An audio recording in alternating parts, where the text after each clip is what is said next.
Hello बच्चों, कैसे हैं आप सभी। तो एक बार फिर से स्वागत है आप सभी का मेरे YouTube channel Sudesh education Hindi classes में। तो एक बार फिर से हम लेकर के आए हैं आपके लिए एक नई कविता जिसका नाम है बात सीधी थी पर। बात सीधी थी पर भाषा के चक्कर में कैसी हो गई, वो टेढ़ी हो गई। तो ये हमारी जो पोयम थर्ड थी उसी का एक दूसरा भाग है, जिसका जो कि कुंवर नारायण जी की ही है और ये भी उन्हीं की कविता है। तो इसको हम पढ़ते हैं आज कि इसमें किस तरह से उन्होंने क्या कहा है। बात सीधी थी पर एक बार भाषा के चक्कर में जरा टेढ़ी फंस गई। उसे पाने की कोशिश में भाषा को उल्टा पलटा। ठीक है, पहले हम यहीं तक देख लेते हैं। जो कवि है, सबसे पहले प्रसंग आएगा। जैसे कि हमने बता रखा है कि प्रस्तुत काव्यांश हमारी हिंदी की पाठ्य पुस्तक आरोह भाग 2 के अंतर्गत कवि कुंवर नारायण द्वारा रचित बात सीधी थी पर नामक कविता से ली गई है। और इसके जो कवि हैं वो इस कविता के माध्यम से कहना चाहते हैं कि जो हमारी बात है, अगर हम उसे जिस ढंग से मतलब सरलता से हम उसे कहना चाहते हैं, उसे ना कह कर के अगर हम उसमें किसी मतलब अ, अलग शब्दों का प्रयोग कर दें जिससे भाषा और भी ज्यादा कठिन हो जाती है, तो जो सुनने वाला होता है उसको समझ में नहीं आती। यानी कि जो भाषा है उसको हम बहुत ही सरलता से अगर बोल सकते हैं तो हमें बोलना चाहिए। उसे ज्यादा हमें कठिन बना करके नहीं बोलना चाहिए, क्योंकि इससे क्या होता है कि जो बात होती है उसकी वैल्यू ही खत्म हो जाती है। वो उसकी उसकी उसमें इतनी पावर नहीं होती कि वो उस ढंग से लोगों को समझ में आ सके। अब इसकी ये तो हो गया प्रसंग। अब इसकी व्याख्या होगी, अब वो हम देखेंगे।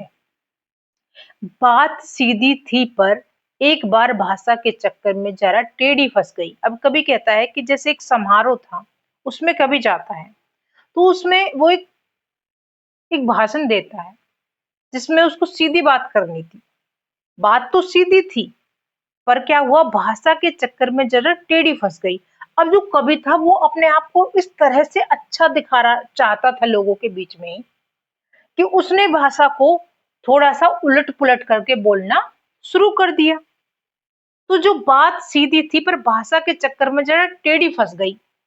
अब उसने भाषा को थोड़ा सा उल्टा सीधा करना शुरू करा, तो वो उसमें थोड़ा सा टेढ़ी होकर फंस गई। उसे पाने की कोशिश में भाषा को उल्टा पलटा।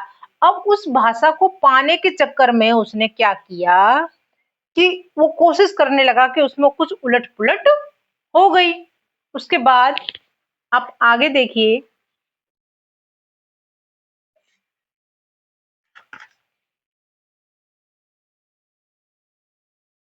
तोड़ा मरोड़ा घुमाया फिराया कि बात या तो बने या फिर भाषा से बाहर आए, लेकिन इससे भाषा के साथ साथ बात और भी पेचीदा होती चली गई। अब जब उसने भाषा में कुछ ऐसे शब्दों का प्रयोग कर दिया कि भाषा उसमें पूरी तरह से क्या हुई, फंस गई। तो उसने उसको तोड़ा मरोड़ा घुमाया फिराया कि बात या तो बन जाए।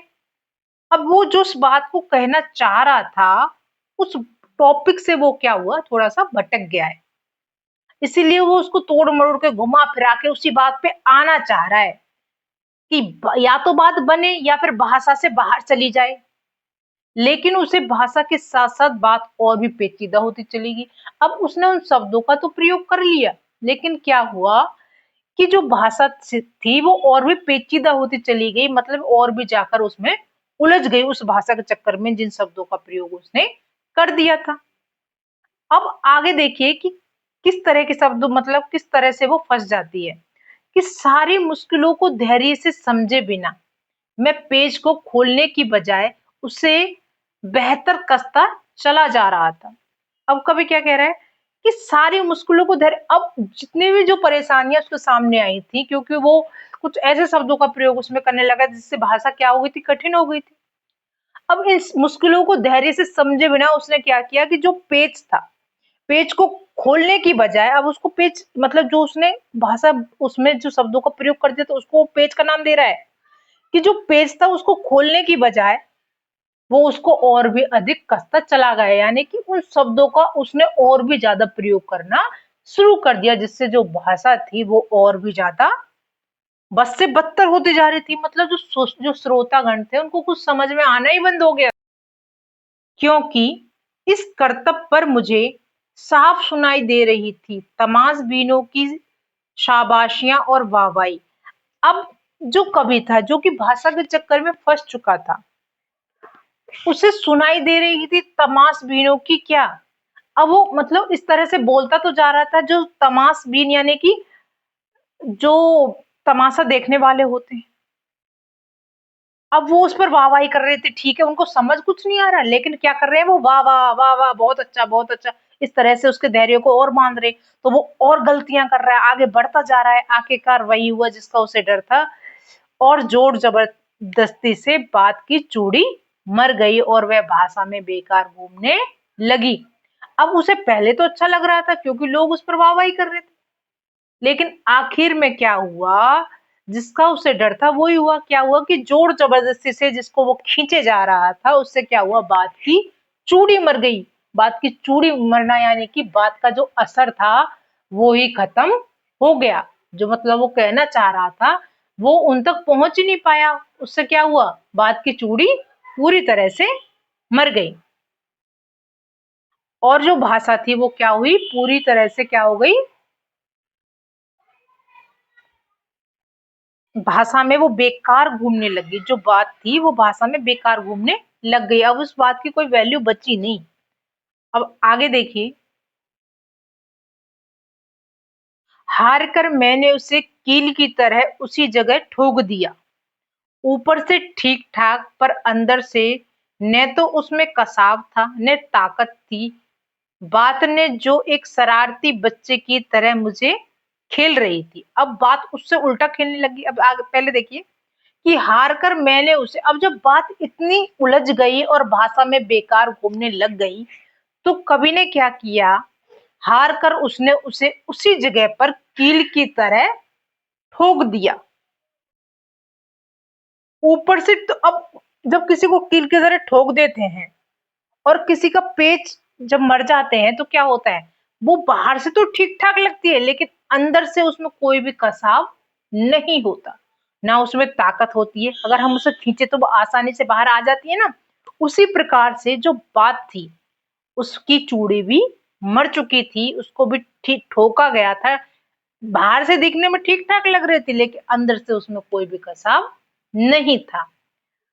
जिस क्योंकि बात की चूड़ी मरने के बाद उसमें किसी प्रकार की कोई भी कसावट और किसी भी प्रकार की कोई वो गुंजाइश नहीं रही कि वो श्रोतागण के समझ में आसानी से आ सके।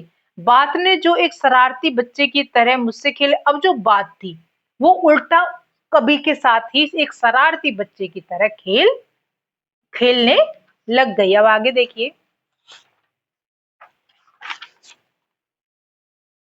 दिखाई दे रहा है, मुझे पसीना पोंछते देख कर पूछा, क्या तुमने भाषा को सहूलियत से बरतना कभी नहीं सीखा।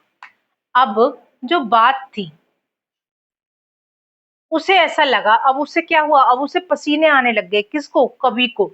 अब उसे मतलब उसकी हालत ऐसी होगी कि उसे पसीने आने लग गए, और उसे ऐसा लगा कि किसी ने उससे मतलब भाषा ने ही उससे पूछा कि क्या तुमको भाषा को सहूलियत से बरतना नहीं आता, कि क्या तुम्हें भाई भाषा को सही ढंग से लोगों को समझाना नहीं आता। अगर बात सीधी थी तो उसको इतना नहीं उलझाना चाहिए था कि लोगों को समझ आना ही बंद हो जाए। यानी कि कहने का भाव यह है कि अगर कोई भाषा हमें आसानी से समझ में आ सकती है तो हमें उसको इतना तोड़ मरोड़ कर इतना नहीं उलझाना चाहिए कि वो उसकी बात की चूड़ी ही मर जाए, उसके अंदर के सारे भाव ही खत्म हो जाएं जो कि हमें आसानी से समझ में आ सकते थे, और भाषा के चक्कर में वो आना मतलब हमारे समझ में नहीं आ पाए। आई होप आपको कविता पसंद आई हो। ज्यादा से ज्यादा वीडियो को लाइक करें, शेयर करें और सब्सक्राइब करना ना भूलें। धन्यवाद।